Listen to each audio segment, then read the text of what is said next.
नमस्कार, मैं हूं आपके साथ अलीम अतहर। कोरोना के आंकड़े लगातार कम हो रहे हैं, लेकिन खतरा अब भी बरकरार है और सही जानकारी और प्रोटोकॉल का पालन ही आपको इस बीमारी से बचा सकता है।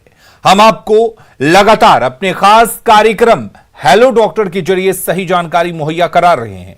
आपके पास भी कोई सवाल है या इस बीमारी को लेकर किसी भी तरह की कोई भी शंका है तो आप हमें कॉल कर सकते हैं, क्योंकि हमारे इस खास कार्यक्रम में एक्सपर्ट डॉक्टर्स की पूरी टीम मौजूद रहती है, जो आपके तमाम सवालों का जवाब देगी, आपकी तमाम शंकाओं को दूर करेगी। तो फिर देर किस बात की, फोन उठाइए, कॉल लगाइए और समाधान पाइए।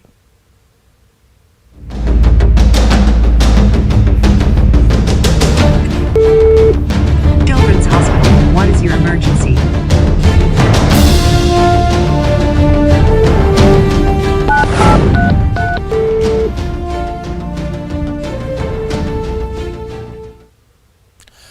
तो समाधान और सही जानकारी ही इस बीमारी से आपको बचा सकता है। आज भी इस बीमारी को लेकर कई तरह की शंकाएं लोगों के दिमाग में मौजूद हैं, कई तरह के भ्रम को फैलाया जा रहा है, कई तरह की गलत जानकारी लोगों में इस बीमारी के खतरे को बढ़ा रही है। आप उन्हीं तमाम सवालों के जवाब हमारे इस खास कार्यक्रम के जरिए उस सवाल का जवाब पा सकते हैं। हमारे साथ हमारे एक्सपर्ट मौजूद हैं।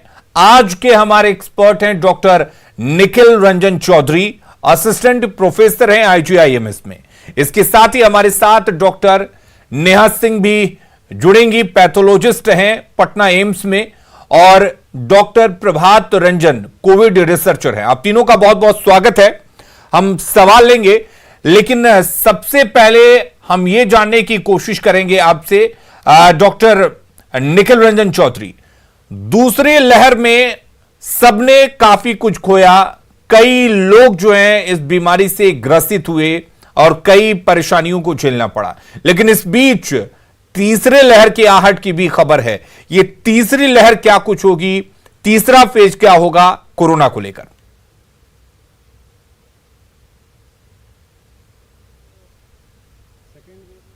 तबाही मचाई है। फिलहाल अभी तक तीसरी वेव की सिर्फ आशंका जताई जा रही है, ऐसा कोई कंफर्म नहीं है कि तीसरा वेव आएगा ही। दूसरा, और अगर वो आता है तो वो तीसरा वेव क्या इस वेव से ज़्यादा कमज़ोर होगा या ज़्यादा मजबूत होगा या ज़्यादा तबाही होगा, अभी फ़िलहाल इसे लेके कुछ कहा नहीं जा सकता है। हाँ, ये ज़रूर है, ये बात ज़रूर डेफिनेटली कहा जा सकती है कि अगर जो वैक्सीन की कवरेज है, अगर उसे अच्छे से बढ़ाया जाए, पूरी जनसंख्या को कवर किया जाए, तो तीसरी लहर आने की संभावना बहुत कम हो जाएगी। साथ ही ये भी कहा जा रहा है कि अगर तीसरी लहर आएगी तो वो बच्चों को, युवाओं को ज्यादा इफेक्ट करेगी। फिलहाल हमारे पास इसके लिए कोई साइंटिफिक एविडेंस तो नहीं है, लेकिन ये बात तो तय है कि अगर वैक्सीन कवरेज बढ़ता है और हम लोग सब एहतियात बरतते हैं तो तीसरी लहर के खतरे को बहुत हद तक कम किया जा सकता है। डॉक्टर प्रभात रंजन, आप कोविड रिसर्चर हैं, तीसरे वेव को लेकर क्या कुछ जानकारी? और सवाल ये कि पहले ये कहा जा रहा था कि पहले फेज में, पहली लहर जब कोरोना की आई थी, जब हमारे देश में कोरोना ने दस्तक दी थी, उसके बाद कहा गया था कि ये जो वायरस है धीरे धीरे कमजोर होता जाएगा, लेकिन जो दूसरी वेव आई इसमें इस वायरस का अटैक ज्यादा देखने को मिला। तो कितनी सच्चाई है? क्या वाकई ये माना जाए कि तीसरा फेज या तीसरी वेव जो होगी वो ज्यादा खतरनाक हो सकती है, या वाकई वायरस कमजोर पड़ जाएगा? अलीम जी, मैं जो आपको कुछ डाटा बेस्ड बातें बताऊंगा ये दूसरी लहर और तीसरी लहर की बात के बारे में। पहला बात यह है कि यदि आप ध्यान से देखेंगे, जो मैंने स्टडी किया है, 120 कंट्री और इंडिया के जो 25 स्टेट्स ज़्यादा अफेक्टेड हैं उनको देख के, पिछले जनवरी से लेके अभी तक के डाटाज को यदि एनालाइज करेंगे तो इसका जो पैटर्न है कोविड का वो थोड़ा स्पेसिफिक है। यदि आप उसको ध्यान से देखेंगे, किसी भी कंट्री में फर्स्ट वेव्स आने के बाद सेकेंड वेव्स के आने के बीच में एक टाइम इंटरवल था, और जो फर्स्ट वेव का पीक्स आया था वो डायरेक्ट गायब नहीं हुआ था, वो धीरे धीरे सॉ टूथिंग में बीच में कभी अचानक से केस नंबर बढ़ जाएंगे, अचानक से किसी दिन आपके डेथ बढ़ जाएंगे और फिर धीरे धीरे वो नीचे आता है, फिर 2 से 3 महीने के गैप के बाद आपका सेकेंड वेव आया, चाहे वो ब्राज़ील हो, चाहे यूके हो या यूएसए हो या इंडिया के बहुत सारे स्टेट्स या पार्टिकुलर सिटीज हो जहाँ पे सेकेंड में, जैसे दिल्ली में सेकेंड थर्ड वेव्स ऑलरेडी जा चुका है। तो इसके पैटर्न का कारण क्या है, जैसे इलेक्शंस को लोगों ने बताया, मास मिक्सिंग को बताया। चलिए प्रभात रंजन जी, हम आपके पास लौटेंगे और तमाम जो डेटा बता रहे हैं उसको कंटिन्यू करेंगे। हमारे साथ एक दर्शक जुड़ गए हैं, उनका सवाल क्या कुछ है। पटना से हमारे दर्शक प्रभात जुड़े हुए हैं। प्रभात, क्या सवाल है आपका? प्रमोद, क्या सवाल है आपका?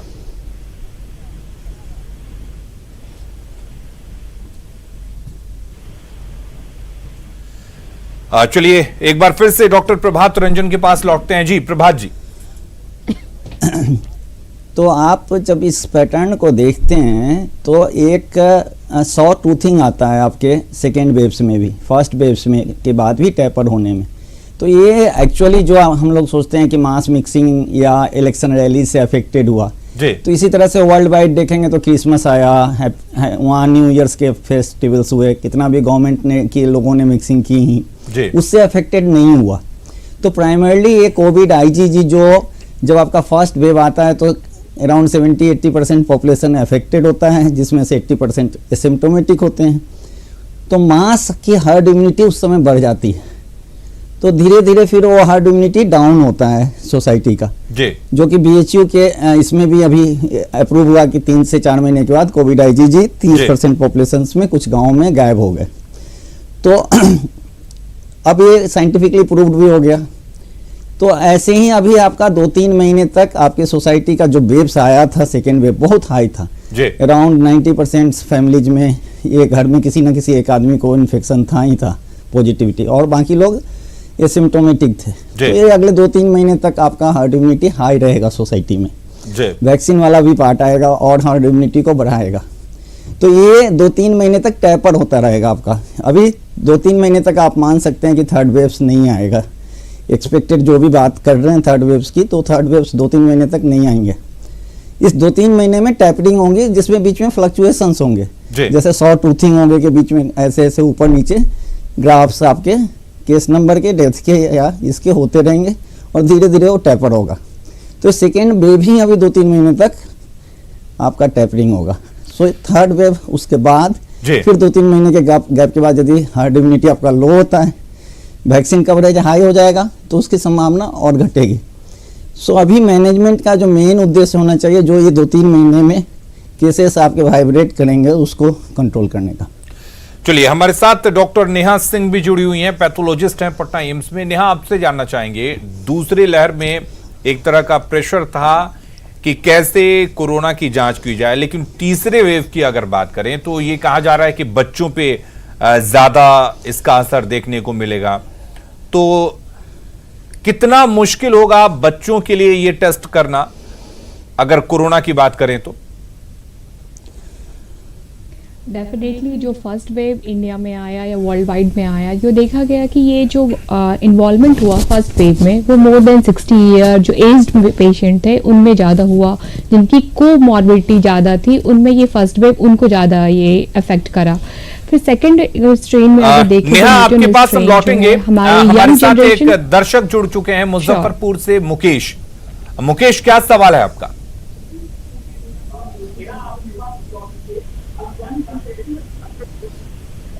हेलो मुकेश, सवाल पूछिए और अपने टीवी का वॉल्यूम कम कर दीजिए ताकि आपकी आवाज यहां तक सही तरीके से पहुंचे। हेलो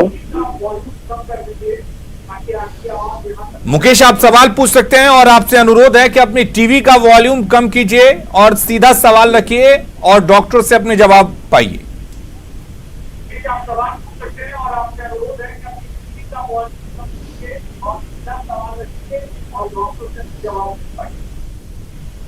हेलो, चलिए हम अपने दर्शकों से अनुरोध करेंगे कि जब भी वो अपने सवाल रखते हैं, जब भी वो अपने सवाल पूछना चाहते हैं, तो अपने टीवी का वॉल्यूम कम कर दें। टीवी पर आवाज सुनकर अपने सवाल को ना पूछें, सीधा अपना सवाल रखें और जवाब पाएं।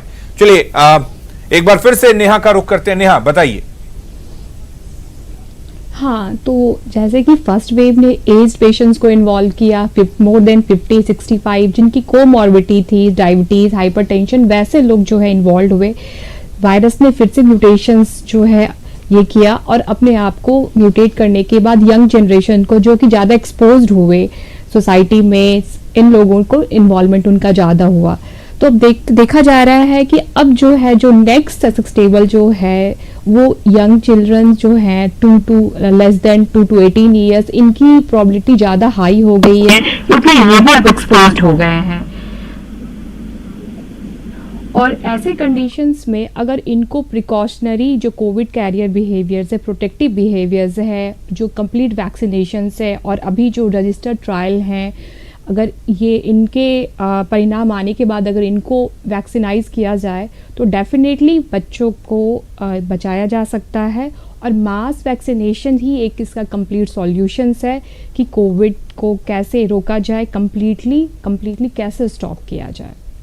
एक्चुअली डॉक्टर निखिल आपसे जानना चाहेंगे कि अगर बात हम पहले फेज की करें, दूसरे वेव में देखा गया कि कोविड के दौरान इसका असर तो था ही, लेकिन पोस्ट कोविड सिम्टम्स ज्यादा आ रहे थे। कोविड के बाद भी लोगों में काफी ऐसी चीजें देखने को मिली, कई कॉम्प्लिकेशंस देखने को मिले। तो क्या ये माना जाए कि अगली बार या तीसरे वेव की जो बात हो रही है उसमें इस वायरस का एक अलग रूप देखने को मिलेगा? देखिए, अगली वेव में ही नहीं बल्कि पहली दोनों वेवों में भी वायरस के कई भिन्न रूप देखने को मिले हैं। ये बात क्लियर हो जानी चाहिए कि कोविड एक मल्टी सिस्टम डिसऑर्डर है। ये सिर्फ हमारे लंग्स को नहीं, ये बॉडी के ऑलमोस्ट हर सिस्टम को इफेक्ट करता है।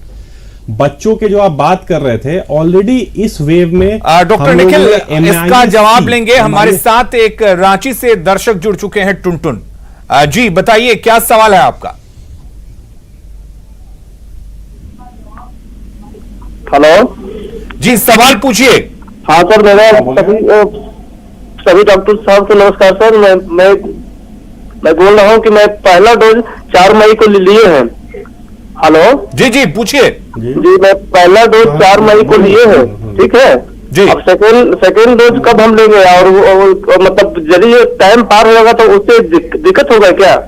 चलिए इसका जवाब लेते हैं। डॉक्टर निखिल, वैक्सीनेशन को लेकर काफी कंफ्यूजन है कि कितने दिनों बाद लेना चाहिए। अगर आप कोविड पॉजिटिव हो जाते हैं, नेगेटिव आने के कितने दिनों बाद आपको वैक्सीनेशन लेना चाहिए, पहले और दूसरे डोज के बीच में कितने का फर्क होना चाहिए, यह एक बड़ा कंफ्यूजन है।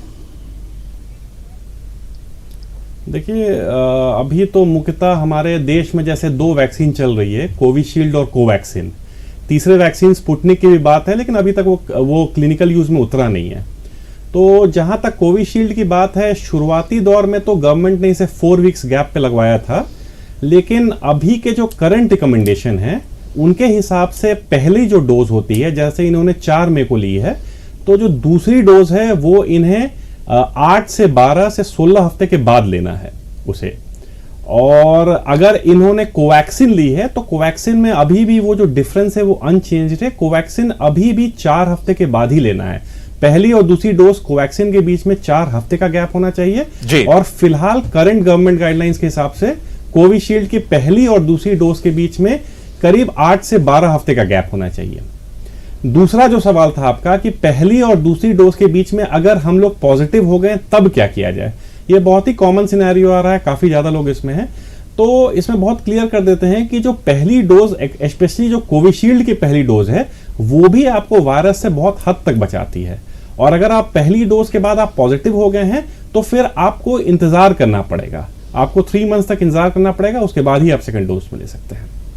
उसके अलावा डॉक्टर निखिल एक और कंफ्यूजन है, उसको भी दूर करेंगे। हमारे साथ जमशेदपुर से एक और दर्शक जुड़ चुके हैं। जी, सवाल पूछिए। हेलो डॉक्टर जी। सर, मेरा ये सवाल है कि मेरे फादर 1 महीना पहले, मतलब 1 मई को कोरोना पॉजिटिव हुए थे, लेकिन जब उन्होंने दोबारा टेस्ट कराया तो वो नेगेटिव हो गए। तो मेरा क्वेश्चन ये है कि वो क्या वैक्सीन ले सकते हैं या नहीं? अभी उनको वीकनेस नहीं है। चलिए, डॉक्टर प्रभात रंजन से इस सवाल का जवाब चाहेंगे। नहीं, जब पॉजिटिव हुए थे और डिजीज डेवलप किया या नहीं डेवलप किया, जिस दिन निगेटिव हुए तो उसके 3 महीने के बाद उनको रिवैक्सीन शेड्यूल स्टार्ट करना है, 3 महीने तक वेट करना है। जी, एक ये कंफ्यूजन आ रहा है कि अगर वैक्सीन की बात करें, ज्यादातर सवाल भी इसी से रिलेटेड आ रहे हैं, तो अगर मान लीजिए कि किसी ने वैक्सीन का डोज नहीं लिया और उसमें वो कोविड पॉजिटिव हो जाता है, तो उसको नेगेटिव होने के बाद कितने दिनों के बाद से वैक्सीन ले सकता है वो, और वो पहली और दूसरी वैक्सीन के बीच में जो गैप हो वो सामान्य ही रहेगा या उसमें कुछ बदलाव होगा? नहीं, उसको यदि पहली डोज ले लिया है और बीच में वो कोविड RT-PCR पॉजिटिव या रैपिड एंटीजन पॉजिटिव आते हैं, तो जब निगेटिव होते हैं तो उसके 3 महीने तक उनको वेट करना है, क्योंकि जो नेचुरल इन्फेक्शन होता है वो भी एक नेचुरल वैक्सीन का काम करता है और पहला जो डोज पड़ चुका है उसमें कंट्रीब्यूट करता है इम्यूनिटी डेवलप करने में। तो अब सेकेंड डोज जो उनका है वो बूस्टर डोज की तरह काम करेगा और 3 महीने के बाद लेना है। इसके अलावा अगर बात करें वैक्सीनेशन की ही, तो किस तरह के मरीज या कोई ऐसी खास बीमारियां जो पहले से ग्रसित हो जो लोग, और उनको सावधानी बरतनी चाहिए वैक्सीनेशन को लेकर, और डॉक्टर से बिना संपर्क किए, बिना एडवाइस लिए उनको वैक्सीनेशन नहीं लेना चाहिए? ऐसी कोई खास बीमारियां हैं? नहीं, ऐसी कोई खास बीमारी नहीं है, लेकिन कुछ एक ब्लड डिसऑर्डर के यदि डिजीजेज हैं जैसे हीमोफीलिया और ये सब हैं, तो उनको अपने वैक्सीनेशन सेंटर पे बताना है कि हमें ये सारे डिजीज हैं, और उसके हिसाब से वो डॉक्टर्स उनको प्रिकॉशन लेने के लिए लेंगे, लेकिन वैक्सीन का कंट्राइंडिकेशन वो नहीं है। ठीक है, उनको भी वैक्सीन लेना है लेकिन थोड़ी सावधानी रखनी है। चलिए, हमारे साथ एक और दर्शक मोतिहारी से जुड़ गई हैं, पिंकी। पिंकी जी, अपना सवाल रखिए। हाँ, हेलो सर। जी सर, हमें 10 दिन से फीवर था, हम कोविड का इलाज करवाया, कोविड निगेटिव आया। उसके बाद सर मेरे सर में दर्द और भूख न लगना और मेरा वेट कम हो जाना। सर, इसको क्या कहेंगे हम? चलिए, डॉक्टर निखिल रंजन चौधरी, पिंकी जी का सवाल काफी अहम है, जवाब एक बार रिपीट करेंगे। उन्हें दर्द हो रहा है कोविड के बाद? जी, उनका कहना है कि उनका वेट जो है, उनका वजन जो है वो कम हो रहा है, उनके शरीर में दर्द हो रहा है, वो शुगर की पेशेंट हैं, और एक सवाल ये भी है कि उन्होंने जांच करवाई लेकिन जांच रिपोर्ट जो है वो नेगेटिव आया था। नहीं, वही जैसे मैं कह रहा था कि कोविड एक सिस्टमिक डिसऑर्डर है। ये बॉडी के ऑलमोस्ट हर ऑर्गन को इफेक्ट करता है। बच्चों में जैसे इसे हम मल्टीपल इन्फ्लेमेटरी सिंड्रोम कहते हैं, MIS-C, multiple inflammatory syndrome in children. तो जैसे आप भी कह रहे थे, कई सारे डिसऑर्डर होते हैं। कई पेशेंट्स के कोविड से रिकवरी के बाद भी हम उनमें कई सारे कॉम्प्लिकेशंस देख रहे हैं, जैसे हेडेक हो गए, या फिर बीपी का बढ़ जाना, या फिर शुगर का बढ़ जाना, या फिर जनरलाइज्ड कमजोरी या हेडेक मेंटेन रखना। तो इसे लॉन्ग कोविड का हम नाम देते हैं, लॉन्ग कोविड का नाम देते हैं, सिस्टमिक इन्फ्लेमेटरी डिसऑर्डर, और ये 4 से 6 हफ्ते तक परसिस्ट कर सकता है।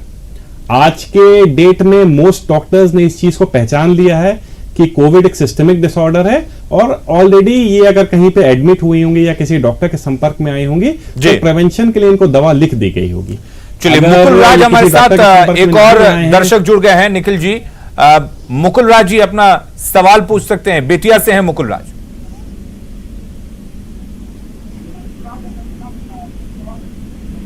मुकुल राज जी, सवाल पूछिए। जी हेलो जी मैंने बच्चों को सुई दिवाए थे, हम एक अपना बच्चे को सुई दिवाए थे, तो उसको फीवर 3-4 दिन तक हो गया था, तो उससे कोई बात नहीं ना है? चलिए, प्रभात रंजन जी इसका जवाब लेना चाहेंगे कि फीवर आ रहा है और इन्होंने शायद डॉक्टर को दिखाया था और ये उस शंका को दूर कर रहे हैं। नहीं, इन्होंने कोई इंजेक्शन या वैक्सीनेशन दिलवाया था जी, ऐसा बता रहे हैं। तो कोई भी वैक्सीनेशन यदि इन्होंने दिलवाया था तो जनरली वैक्सीन के बाद थोड़े से इस तरह के माइनर सिम्टम्स आते हैं कुछ एक बच्चों में, जो भी उन्होंने वैक्सीन करवाया है रूटीन, वो बहुत बड़ी बात नहीं है। माइल्ड फीवर 2-3 दिनों तक कुछ बच्चों को होता है, वो जो पेडियाट्रिशियन ने दिया है उसी से बात करेंगे तो सिंपल पैरासीटामोल पे वो रिस्पॉन्ड करता है, सो जी। ऐसी घबराने की बात नहीं है। और सामान्यतः कोई भी वैक्सीनेशन आप लेते हैं तो बच्चों का या बड़े का, तो उसमें माइनर सिम्टम्स कुछ एक परसेंटेज पेशेंट्स में होते हैं। वैसे जी। ही कोविड के भी वैक्सीन में कुछ एक पेशेंट में थोड़ी थकावट या थोड़ी एलर्जी या थोड़ी कुछ लोगों को माइलेज या कुछ थोड़े लोगों को फीवर भी आता है, तो इससे बहुत घबराने की जरूरत नहीं है। मैंने देखा है कि बहुत सारे पेशेंट्स जो वैक्सीन लेते हैं वो पैनिक हो जाते हैं यदि उनको एक आध दिन भी फीवर आ गया या बड़ी एक हुआ या हेडेक हुआ जी तो थोड़ा सा अपना हाइड्रेशन मेंटेन करेंगे जी। Post vaccination and pre vaccination, तो ये सिम्टम्स थोड़े घट जाते हैं। आ, तो ये जी। सामान्य प्रक्रिया है किसी भी वैक्सीन में, जी। तो इसलिए इतना नर्वस नहीं होना चाहिए। नेहा सिंह जी, एक सवाल आपसे हम ये लेना चाहेंगे कि मान लीजिए कि किसी में सिम्टम आ रहे हैं और वो टेस्ट कराता है, उसकी टेस्ट रिपोर्ट नेगेटिव आती है, लेकिन सिम्टम जो है वो जारी रहते हैं, तो उसके कितने दिनों बाद उनको दोबारा से टेस्ट कराना चाहिए? जैसे कि बहुत सारे कोविड में एसिम्प्टोमेटिक पेशेंट होते हैं, जैसे कोई भी इन्फेक्शन अगर हमारे बॉडी में इंटर करता है तो सिम्टम्स आने में, इन्फेक्शन की एंट्री और सिम्टम्स आने में कम से कम 3 to 6 डेज का गैप होता है। जी। अगर आपने टेस्ट पहले कराया है तो डेफिनेटली ये आपको ना कि नेगेटिव आएगा, तो वैसे केसेस में आप रिपीट टेस्ट जो है 2 दिन के या 1 वीक के अंतराल पे जितनी जल्दी हो सके आप कराएं तो आपको पता चलेगा। लेकिन अगर आपको फीवर आ रहा है, माइल्जिया हो रहा है, ये हो रहा है, तो उस वक्त ही आप डॉक्टर नेहा, जाके इसका टेस्ट जवाब कराएं। लेंगे। एक दर्शक और आप- हमारे साथ जुड़ गए हैं सत्येंद्र गोपालगंज से। सत्येंद्र जी, अपना सवाल रखिए। मेरा सवाल ये है कि मैं किसके दिन के अंतराल में सेकंड डोज दे सकता हूँ और वेडिंग मदर क्या कितना दिन होती है? चलिए डॉक्टर प्रभात, आपकी आवाज नहीं आ रही है सर। तो क्वेश्चन क्लियर आई। चलिए एक बार और से हम चाहेंगे कि सवाल को दोहराएं। तब तक डॉक्टर नेहा, आपसे हम उसी सवाल का जवाब लेना चाहेंगे। हाँ, वैसे ही कि एसिम्प्टोमेटिक पेशेंट जो होते हैं कि उनमें सिम्टम्स नहीं आता है, और जो है सिम्टम्स तभी आता है जब आपको इंक्यूबेशन पीरियड में पहला सिम्टम्स आप 6-7 दिन आपने कवर कर लिया है। तो ऐसे केसेस में आपको कि जब आपको सिम्टम्स आए तो आप जाके टेस्ट करा सकते हैं। और एसिम्प्टोमेटिक पेशेंट जिसमें कोई कुछ भी प्रॉब्लम्स नहीं है, 14 दिन के उपरांत अगर वो अपने एंटीबॉडीज का टेस्ट करवाते हैं, IgG, IgM, तो ऐसे केसेस में इनका रेट्रोग्रेड डायग्नोसिस भी होता है कि इनको ये इन्फेक्शंस रहा था और इनके अगेंस्ट जो इनकी इम्यूनिटी डेवलप हो रखी है 14 डेज आफ्टर ऑल। IgM पहले, उसकी इम्यूनिटी पहले आती है और IgG की बाद में आती है। तो वो 14 डेज के गैप पे अगर आप कराते हैं एंटीबॉडी टेस्टिंग तो आप पता कर सकते हैं कि आपको ये पहले जो है इन्फेक्शंस हो रखा था। चलिए डॉक्टर प्रभात, आपसे अगर हम जानेंगे, लेकिन दानापुर से एक हमारे दर्शक जुड़ चुके हैं, अविनाश। अविनाश, अपना सवाल रखिए।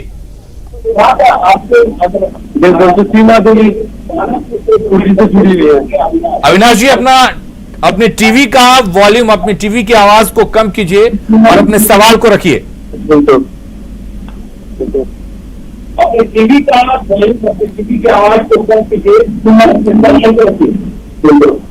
हेलो जी अविनाश जी।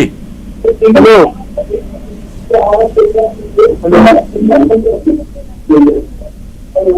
हेलो। चलिए, मैं अपने दर्शकों से एक बार फिर से अनुरोध करूंगा कि जब भी वो सवाल पूछें तो अपने टीवी का वॉल्यूम, टीवी की आवाज को कम कर दें ताकि उनकी आवाज यहां तक सही तरीके से हमारे डॉक्टर तक उनका सवाल पहुंच सके और जो उनकी शंकाएं हैं, जो उनके सवाल हैं, वो दूर किया जा सके। डॉक्टर प्रभात रंजन का रुख करते हैं, कोविड रिसर्चर हैं। डॉक्टर प्रभात, आपसे जानेंगे कि अगर तीसरी वेव की बात करें तो क्या बच्चों में भी सेम सिम्टम होंगे या हो सकता है कि ये जो वायरस है वो अपना रूप एक बार फिर से बदले? देखिए, सेकेंड वेव्स में जिस तरीके से स्प्रेड हुआ है आपका, मोस्ट ऑफ द फैमिलीज में किसी न किसी को इन्वॉल्वमेंट हुआ है और उस घर में कोविड का इन्फेक्शन गया है तो सबको थोड़ा थोड़ा इन्फेक्शन गया है। कुछ लोग सिम्टोमेटिक हुए हैं, कुछ लोग एसिम्टोमेटिक रहे हैं, लेकिन जिस भी घर में इन्फेक्शन गया है, इसका कंसेप्ट जो है, जैसे आइसोलेशन का भी कंसेप्ट है, तो उसमें एक मेजर डिफरेंस क्या है कि जिस दिन आप सिम्टोमेटिक होते हैं जी, किसी भी घर में कोई पेशेंट, और आप उसकी टेस्ट करते हैं उसके 2-3 दिन के बाद। जनरली 2-3 दिन तक कुछ कुछ दवाइयाँ खाते हैं और पॉजिटिव रिपोर्ट आता है, तब आप मानते हैं कि वो पॉजिटिव है। तो ये 5 दिन का डिफरेंस कम से कम हर घर में होता है एक पेशेंट को डायग्नोज होने में जी। 4 से 5 दिन मिनिमम मान लीजिए। स्प्रेड जो होता है किसी भी सिम्टोमेटिक पेशेंट का सबसे ज्यादा चलिए डॉक्टर प्रभात, एक दर्शक हमारे साथ जुड़ चुके हैं पटना से, आलोक इस वक्त जुड़े हुए हैं। आलोक, अपना सवाल पूछ सकते हैं आप। हेलो जी, सवाल पूछिए। हाँ बोलिए। हेलो जी जी, सवाल पूछिए आप। सर, मैं पटना से बोल रही हूँ। मेरी मम्मी को ना, जैसे कि उन्होंने फर्स्ट डोज लिया था कोवैक्सीन का जी, उसके बाद सर मतलब लेने के 1 हफ्ते के बाद उनको ना कोरोना वायरस वाला सिम्टम आया जी। लेकिन वो मतलब गांव में रहने के कारण, अफवाह के कारण वो चेक नहीं करवा पाई हैं। सारा सिम्टम कोरोना वायरस का ही था। अब घर में ही हम लोग जैसे मतलब उनको प्रिकॉशन में डालना होता है डलवा दिए थे जी। और अब वो ठीक हो गई हैं। सेकेंड डोज का उनका टाइम आ गया है, तो क्या उनको भी लेना चाहिए या फिर वेट करना चाहिए? चलिए डॉक्टर निखिल। इन्होंने तो कोवैक्सीन लिया था ना। इन्होंने जो वैक्सीन लिया है उनका कहना है कि उसके बाद सिम्टम आए, लेकिन उन्होंने अफवाह की वजह से जांच नहीं करवाया और अब उनके जो सेकेंड डोज का वक्त है वो आ चुका है, हालांकि अब उनमें सिम्टम नहीं है। यानी कि कुल मिलाकर देखिए तो शायद से ये पॉजिटिव थी। तो क्या अब उनको तय समय पर ही लेना चाहिए या जो एक गैप होता है वेट करना चाहिए? नहीं, एक बार अगर वो पॉजिटिव हो गई हैं तो उन्हें 3 महीना वेट करना चाहिए, उसके बाद ही दूसरा डोज लेना चाहिए वैक्सीन का। लेकिन कंफ्यूजन यहां पर एक बार रैपिड एंटीजन टेस्ट अपना जी जी उनको रैपिड एंटीजन टेस्ट अपना पहले कराना चाहिए। यदि वो निगेटिव आता है तो RT-PCR करवाना चाहिए। ये दोनों यदि निगेटिव आते हैं या सिम्टोमेटिक हो गए हैं तो सस्पेक्टेड केस ऑफ कोविड-19 यदि उनके अराउंड में कोई पॉजिटिव केस था फिर भी माना जाएगा उनको। और जैसा डॉक्टर निखिल ने बताया कि उनको 3 महीने के बाद लेना चाहिए, लेकिन उनको अभी भी टेस्ट अपना करवाना चाहिए। यानी कि एंटीबॉडी टेस्ट करवाकर पहले ये जांच लेना चाहिए कि कोविड एंटीजन, हाँ कोविड एंटीजन पहले कराना चाहिए, रैपिड एंटीजन, फिर RT-PCR कराना चाहिए। चलिए, और तब उनको यदि ये दोनों निगेटिव आते हैं तो एंटीबॉडी टेस्ट करा सकते हैं। ठीक है, हमारे साथ एक और दर्शक इंदु भूषण जी जुड़ी हुई हैं पूर्णिया से।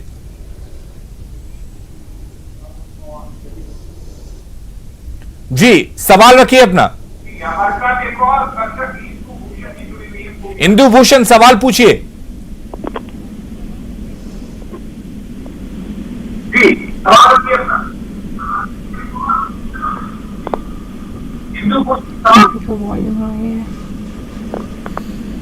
चलिए, बार बार ये दिक्कत आ रही है, बार बार हम अपने दर्शकों से अपील भी कर रहे हैं कि वो फोन करें और जब उनका फोन कनेक्ट हो तो हमसे सीधा सवाल करें, लेकिन टीवी की आवाज को कम कर दें ताकि उनके जो सवाल है हमारे पैनल्स पे मौजूद तमाम जो एक्सपर्ट हैं, डॉक्टर्स हैं, उन तक सीधे तौर पर पहुंच सके। डॉक्टर नेहा सिंह, एक और चीज जानेंगे, जैसा कि इसके पहले सवाल जो पूछा था एक महिला ने कि कई बार लोग टेस्ट नहीं कराते हैं और ठीक हो जाता है, उसके बाद उनको पता चलता है कि कोविड था तो है और उन्होंने कोई टेस्ट नहीं कराया, तो फिलहाल उस वक्त तो उन्हें तो रैट जो है वो टेस्ट कराना चाहिए।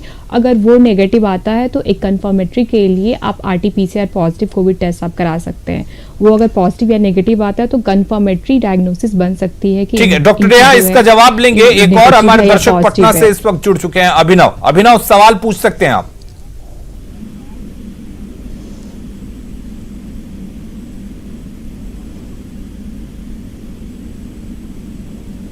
अभिनव, आप अपना सवाल पूछ सकते हैं हमारे डॉक्टर से। सर एक्चुअली मुझे शुगर का मैं पेशेंट हूँ, मेरा जी। एज 2021 है, तो क्या मैं वैक्सीन ले सकता हूँ? आपकी उम्र 20-21 साल है। 2021 है। वैक्सीन आप ले सकते हैं, आपके साथ ये वैक्सीन ले सकते हैं क्योंकि इनको कोमॉर्बिडिटी है और गाइडलाइंस के तहत किसी भी पेशेंट्स को यदि कोमॉर्बिडिटी है और वो 18 साल से ऊपर के हैं तो उनको वैक्सीन लेना है। इनका कहना है कि ये शुगर के भी पेशेंट हैं, ये डायबिटिक हैं। हाँ, इनको प्रायोरिटी भी मिलेगी क्योंकि कोमॉर्बिडिटी है इनके साथ। यानी कि 20-21 साल और के आलिम जी जी डॉक्टर प्रभात। जितने भी इस तरह के पेशेंट्स हैं जिनको डायबिटिक हैं या किडनी की या दूसरी कोई भी डिजीज है, हार्ट डिजीज है या दूसरे न्यूरोलॉजिकल कोई भी डिजीज है या अदर डिजीजेज हैं, लॉन्ग क्रोनिक डिजीज है जी, उन सबको गाइडलाइंस में मेंशंस हैं कि उनको प्रायोरिटी देना है और फर्स्ट फेज में भी उन्हीं को पहले करना था। सो ये ऑलवेज प्रायोरिटी पेशेंट्स हैं पॉपुलेशन के जिनको कि वैक्सीन पहले मिलना है। सो ये अपने वैक्सीन सेंटर पे जाके रजिस्टर्ड करें या अपने ऐप के थ्रू रजिस्टर्ड करें, इनको तुरंत मिलेगा। दूसरी बात, हम लोग बच्चों की बात कर रहे थे जी, जो सेकेंड वेव्स के बाद जो थर्ड वेव्स में एक्सपेक्टेशन है, तो जैसे वो कोई घर में आदमी पॉजिटिव होता है तो सबसे ज्यादा इन्फेक्शन उस दिन फैलता है जिस दिन उसका सिम्टम आता है। जी डॉक्टर प्रभात, मैं आपको रोकूंगा। एक दर्शक बाद हमारे आता साथ पटना से जुड़ गई हैं, सीमा जी। सीमा जी, अपना सवाल पूछ सकती हैं आप।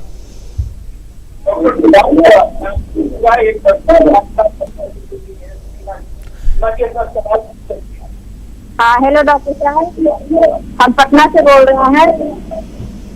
हेलो जी जी, सवाल पूछिए। हाँ, बोल रहे हैं ना, आपकी आवाज आ रही है, आप प्लीज अपना क्वेश्चन पूछिए। कोलेस्ट्रॉल है और हमको, हाँ वही तो बोल रहा है, हमको कोलेस्ट्रॉल है, थायराइड है और सूजन रहता है बच्चेदानी में।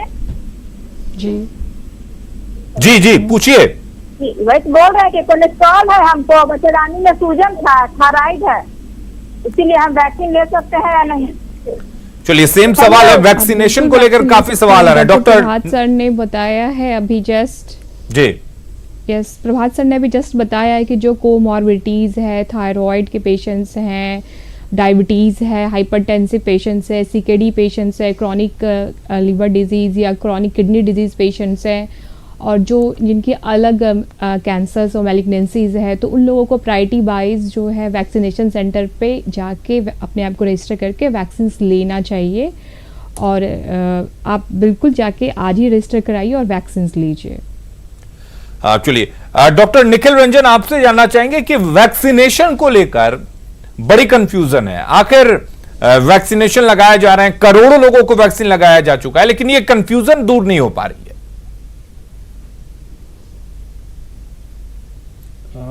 देखिए, अब इसमें कंफ्यूजन का बहुत स्कोप नहीं है। अभी फिलहाल 3 वैक्सीन मार्केट में अवेलेबल है। एक है कोविशील्ड, एक है कोवैक्सिन और एक है स्पुतनिक।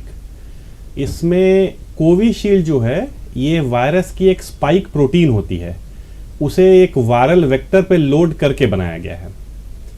जो कोवैक्सिन है, इसमें पूरा किल्ड होल्ड वायरस है, मतलब लाइव वायरस नहीं है, किल्ड होल वायरस है। डॉक्टर निखिल, इसका जवाब लेंगे। एक और दर्शक हमारे साथ अरवल से जुड़ चुके हैं, सवाल पूछ सकते हैं। प्रभाकर, आप।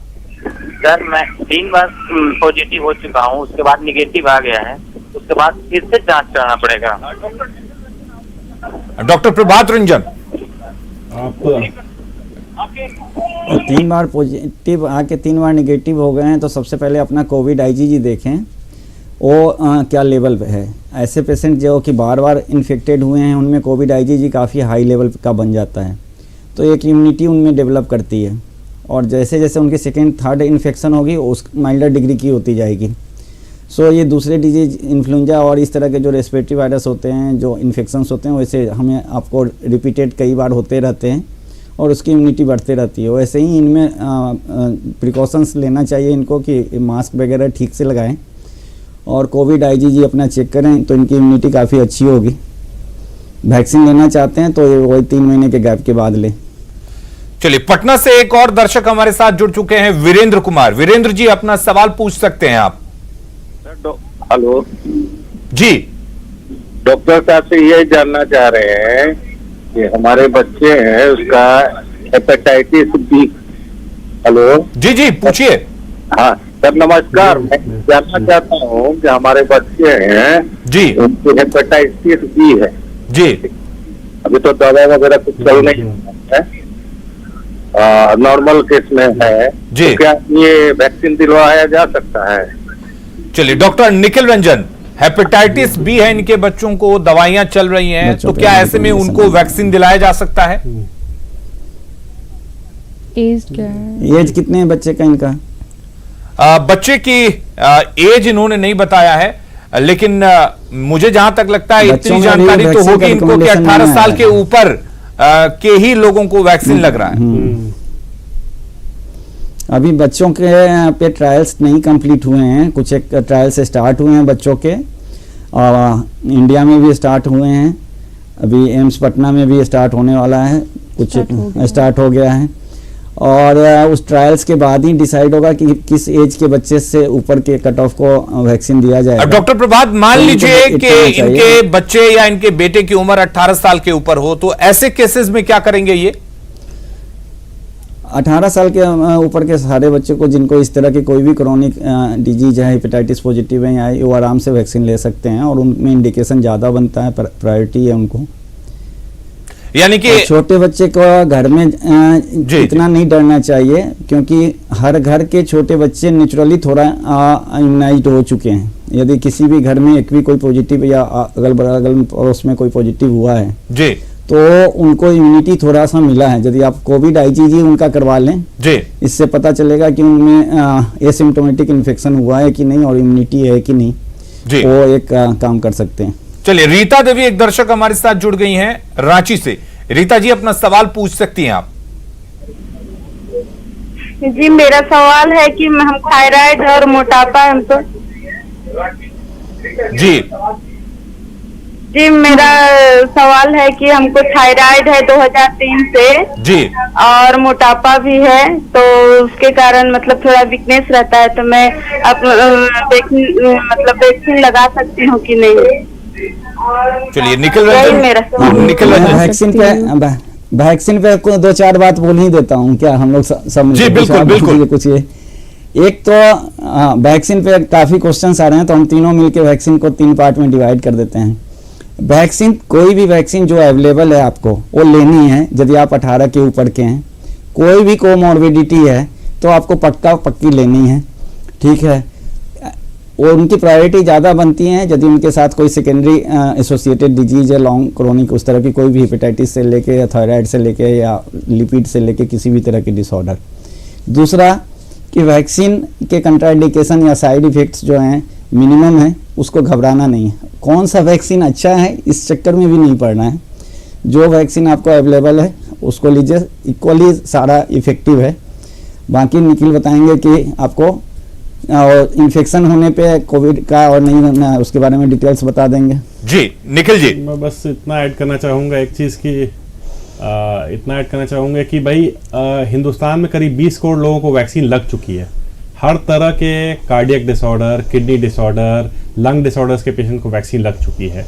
कहीं से भी कोई मेजर साइड इफेक्ट्स की रिपोर्ट्स नहीं आई हैं इस बारे में, और बिल्कुल आपको जो वैक्सीन अवेलेबल है उसको बिल्कुल उसी तुरंत लेना चाहिए, यही हमारा सबसे बड़ा सुझाव है। बाकी इन्फेक्शन के बारे में डॉक्टर नेहा जी, डॉक्टर नेहा जी, अभी दो डॉक्टर्स ने बताया कि वैक्सीन किनको लेना है किनको नहीं लेना है। लैक्टेटिंग मदर्स जो है वो भी अभी रिवाइज गाइडलाइन में ऐड हुई है, और वैसे पेशेंट जिनको कि एलर्जी हो रखी है, किसी भी टाइप की एलर्जी है, तो वैसे लोग जो है वैक्सीन के लिए वैक्सीन सेंटर पे जाने से पहले वहाँ के डॉक्टर्स को आप बताएंगे कि आपको सर्टेन एलर्जी है, और वहाँ पे आपका CRP टेस्ट आपका अगर पहले से आप करा के रखे तो दैट इज गुड। वो भी आप वैक्सीन, बस एक वही इंडिकेशन से आपको एलर्जी है तो आप नहीं लेंगे, और लेंगे तो वो आप बता के लेंगे कि आपको सर्टेन एलर्जी है, आप वैक्सीन सेंटर पे डॉक्टर को बताएंगे। ठीक है डॉक्टर नेहा, एक दर्शक हमारे साथ जुड़ चुके हैं पटना से, इस वक्त प्रवीण जुड़े हुए हैं। प्रवीण जी, अपना सवाल पूछ सकते हैं आप। मैं लास्ट ईयर में मेरे को कोविड हुआ था अक्टूबर में, और उसके बाद अभी इधर 1 महीने पहले मैं प्लाज्मा डोनेशन के लिए पटना गया था, तो मेरे ब्लड निकलने के बाद उसके बाद ब्लड जो था क्लॉट हो जा रहा था, तो 2-3 बार ये प्रयास किया गया, बट वो ब्लड मेरा पूरा निकल नहीं पाया, वो क्लॉटिंग हो जा रही थी बाहर जी। तो उसके बाद मैं फिर घर चला, डॉक्टर ने कहा कि आपका नहीं निकल पाएगा, कुछ प्रॉब्लम है, कुछ आपका बाहर में क्लॉटिंग आपका ज्यादा हो रहा है, इस वजह से नहीं हो पाएगा। तो घर आने के बाद वो 1-8 हफ्ते तक वो काफी रेड रैशेस टाइप का चारों तरफ जिस इलाके में वो डाला हुआ था, सिरिंज डाला गया था। तो फिर बाद में किसी से सलाह लिया हमने, तो फिर उन्होंने कहा कि आप बर्फ से उसकी मालिश कीजिए तो वो धीरे धीरे चला जाएगा, तो वो चला गया। लेकिन अभी भी डॉक्टर साहब मुझे लगता है कि वो कभी कभी भी हमारे मसल्स में थोड़ा सा पेन कभी होता है, या कभी कभी नसों में लगता है कि हल्का कहीं ना कहीं लगता है ब्लॉकेज है। हाथ अगर मैं ऊपर करके काफी देर रखूं या कुछ एक्सरसाइज करूं तो मुझे थोड़ा लगता है कि ब्लड फ्लो जो है मेरे इसमें नसों में थोड़ा कम हो गया है, थोड़ा सा ये महसूस अनकंफर्टेबल महसूस होता है। तो मुझे क्या कुछ टेस्ट कराने की जरूरत है या क्या करना है, मैं समझ नहीं पा रहा हूँ कि क्या हो रहा है मेरे साथ। जी डॉक्टर निखिल रंजन चौधरी।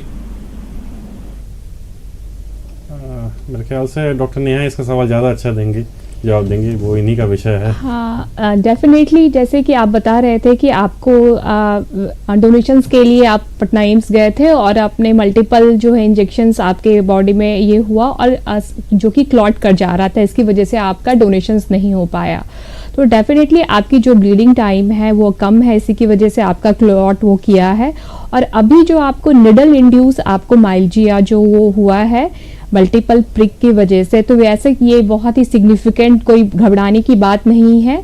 आप जो है थ्रोम्बोफोब जेल का इस्तेमाल करेंगे रेगुलरली उस पर और कोई गर्म सेक लेंगे तो डेफिनेटली टाइम बीइंग ये जो आपको जो प्रॉब्लम है वो आपको चली जाएगी। ये जो मल्टीपल इंजेक्शन जो है ये कोई आपको कोई एक लॉन्ग टर्म इफेक्ट नहीं देगा। 10 से 15 दिन में अगर आप इसका गर्म सेक अगर लेते हैं और अगर थ्रोम्बोफोब जेल अगर इस्तेमाल करते हैं वो चला जाएगा, घबराने की कोई भी बात नहीं है। चलिए रेखा राय भी एक हमारे साथ दर्शक जुड़ चुकी हैं। रेखा जी अपना सवाल पूछ सकती हैं आप। हेलो जी, मैं पटना से बोल रही हूँ जी। मेरा सवाल ये है कि मैं हस्बैंड और वाइफ दोनों हम लोग पॉजिटिव हो गए थे जी।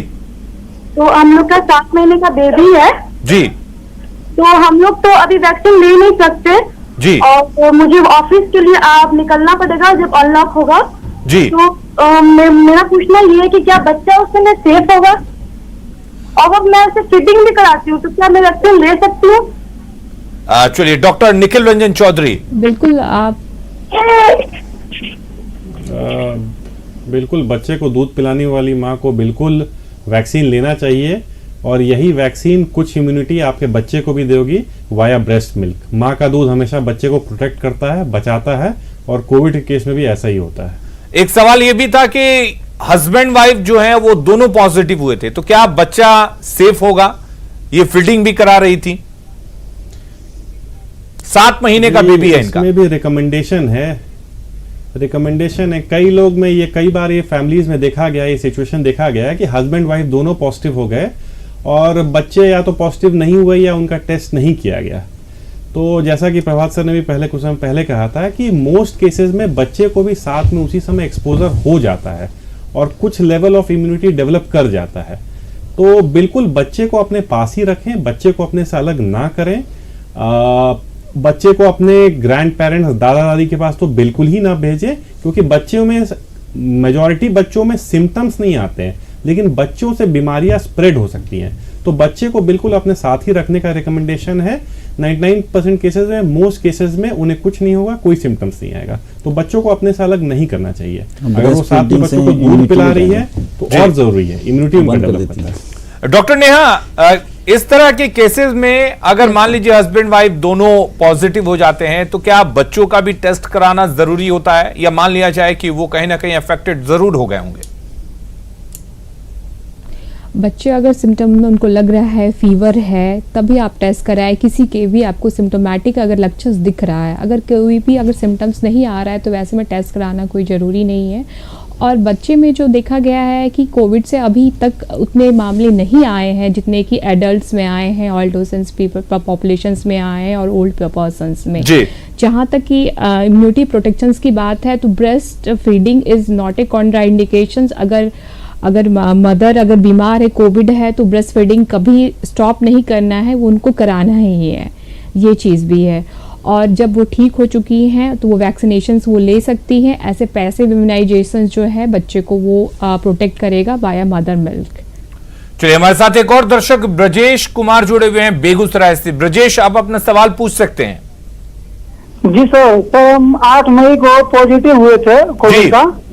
उसके बाद हम फिर दोबारा चेक करवाए थे तो फिर से पॉजिटिव दिया गया था। एंटीजन में जो है नेगेटिव था, बाकी आरटीपीसीआर में पॉजिटिव दिया गया था जी। फिर हम दोबारा 4 दिन पहले करवाए थे, दोनों में जो है नेगेटिव है, आरटीपीसीआर और एंटीजन दोनों में जी। लेकिन सर मेरा जो लेटिंग है ये लेटिंग भी रुक रहा है, तो बार दिन में 3-4 बार हो जा रहा। चलिए डॉक्टर प्रभात, ये कोविड में कुछ पेशेंट्स में जीआईटी डिस्टरबेंस काफ़ी ज़्यादा होता है और primary organ most of the patients में लंग्स होते हैं, लेकिन जैसा डॉक्टर निखिल ने भी बताया था कि बहुत सारे मल्टी ऑर्गन्स को अफेक्ट करता है। तो मोस्ट लाइकली इनके जीआईटी को इन्वॉल्व किए हुए हैं और उसके टॉक्सिन्स के कारण कोविड प्रोटीन के इनको जीआईटी की डिस्टरबेंस हो रहे हैं। तो इनको किसी डॉक्टर से तुरंत मिलना चाहिए, अगल बगल के सरकारी या प्राइवेट से, ताकि वो उनका प्रॉपर इलाज करे। इनको हल्के में नहीं लेना चाहिए और इसको एक कोविड का लक्षण मानना चाहिए। यानी कि ये एक तरह से पोस्ट कोविड लक्षण हो सकते हैं। पोस्ट कोविड या अभी इनके कोविड की डिजीज पूरी ठीक नहीं हुई है और जीआईटी को इन्वॉल्व किए हुए हैं। 2 बार ये जैसा कि कह रहे थे कि रैपिड एंटीजन टेस्ट और जो आरटीपीसीआर है दोनों इनका नेगेटिव आ चुका है। 8 मई को ये पॉजिटिव हुए थे पहली बार। होने के बाद नेगेटिव होने के बाद भी इनके जीआईटी को अभी इन्फेक्ट किए हुए हैं। जीआईटी का तो पॉजिटिव आएगा नहीं इनके आरटीपीसीआर में जी, इसलिए इनको अपने किसी अगल बगल के डॉक्टर से जाके दिखाना चाहिए।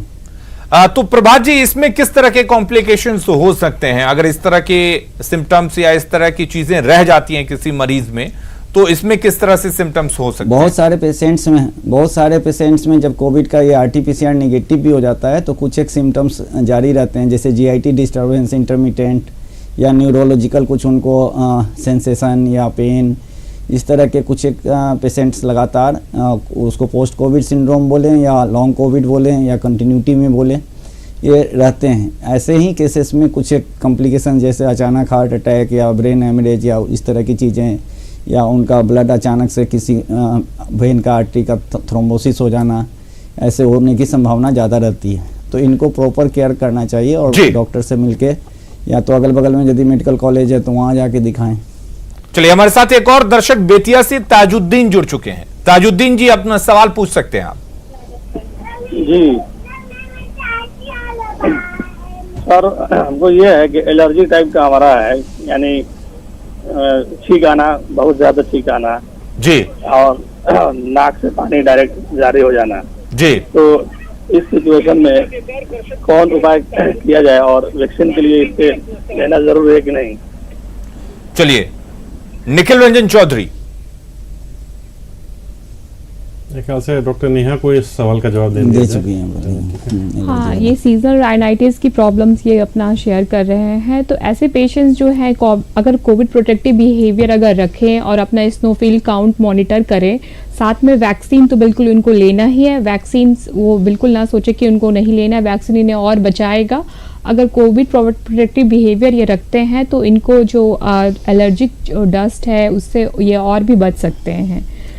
इनको डॉक्टर ने इनको ये भी प्रॉब्लम है कि बहुत ज्यादा इनको छींक आ रही है, नाक से लगातार पानी गिर रहा है, तो क्या इनको कोविड टेस्ट के लिए भी जाना चाहिए? तो डेफिनेटली कोविड टेस्ट के ये लक्षण बस नहीं है कि सर्दी खांसी है, फीवर ये है। अभी फिलहाल तो वो अपने आप को कोविड प्रोटेक्टिव बिहेवियर के अंदर रखें और फिर ये जो है कि ये मॉन्टेयर एलसी जो है, ल्यूकोट्राइन्स, ये कुछ ड्रग्स इनको भी लेना चाहिए और इन्हें स्नोफिल काउंट कराने की ज़रूरत है। अपने पास के पैथोलॉजिस्ट में जाके अपना कंप्लीट ब्लड हीमोग्लोबिन कराएं और उसमें स्नोफिल की वैल्यू देखें कि वो क्या है। और डेफिनेटली इनको वैक्सीन लेना चाहिए जो कि इनको और प्रोटेक्शन बचा सकता है कोविड से। और चलिए, हमारे साथ एक और दर्शक बोकारो से खेमलाल जुड़ चुके हैं। खेमलाल जी, अपना सवाल पूछ सकते हैं आप। पूछ रहे थे मैडम, जब इसको चेक करवाए अपना बेटी का जी, तो नेगेटिव आया था, ठीक, और नेगेटिव आने के बाद फिर दूसरा बार चेक करवाए तो नाक में चेक करवाए तो उसमें ऐसी, पहले चेक करवाए तो पॉजिटिव आया था जी, और उसके बाद दूसरा बार चेक करवाए नाक वाला तो उसमें नेगेटिव बता रहा है, गला वाला में फिर पॉजिटिव बता दे रहा है, ऐसा क्यों? खेमलाल जी, अपने बच्चे का उम्र बता दीजिए। ऐसा होता है। रैपिड एंटीजन टेस्ट इन्होंने नाक वाला कराया था तो वो कई बार निगेटिव आता है और आरटीपीसीआर जो है वो ज़्यादा सेंसिटिव स्पेसिफिक है रैपिड एंटीजन के रिस्पेक्ट में, तो उसकी संभावना ज़्यादा होती है यदि आपको सिम्टम्स वगैरह हैं तो पॉजिटिव होने की। गवर्नमेंट की गाइडलाइंस भी यही है कि कि सबसे पहले सिम्टम्स होने पे आपको कोविड का रैपिड एंटीजन, जिसको कि शॉर्ट फॉर्म में रैट बोलते हैं, वो कराना है। यदि वो पॉजिटिव आ गया तो दूसरा कोई टेस्ट नहीं कराना है। RT-PCR तो एकदम नहीं कराना है, फालतू का लोड नहीं बनाना है सिस्टम पे।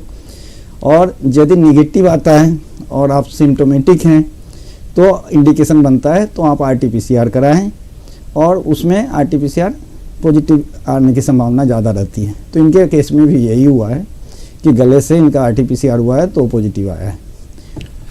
डॉक्टर प्रभात, एक और चीज देखने को मिली थी जब पहला फेज जो था कोविड का, उसमें कहा गया था कि 14 दिन बाद जो मरीज हैं उनको कोई जरूरत नहीं होती है RT-PCR या रैपिड एंटीजन टेस्ट कराने की, लेकिन दूसरे फेज में ऐसा कुछ देखने को नहीं। गाइडलाइंस चेंज हुए हैं हमें, मैं बताता हूँ। वो गाइडलाइंस चेंज हुए हैं जब शुरू में कोरोना वायरस का इन्फेक्शन कंट्री में आया था, तो गाइडलाइंस ये था कि हॉस्पिटलाइजेशन के समय जो पॉजिटिव हैं तो हॉस्पिटल से डिस्चार्ज करने समय भी उनका कोविड RT-PCR निगेटिव होना मैंडेटरी था।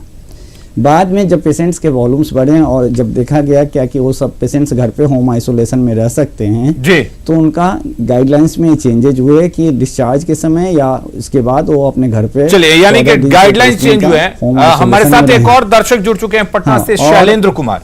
शैलेंद्र जी, अपना सवाल पूछ सकते हैं आप। जी, हमारा सवाल ये है सर। हेलो जी जी, पूछिए। हमारा सवाल ये है सर कि हमारी पत्नी जो हैं जी वो नेगेटिव हैं जी, तो मतलब उनका ब्लड ग्रुप ओ नेगेटिव है।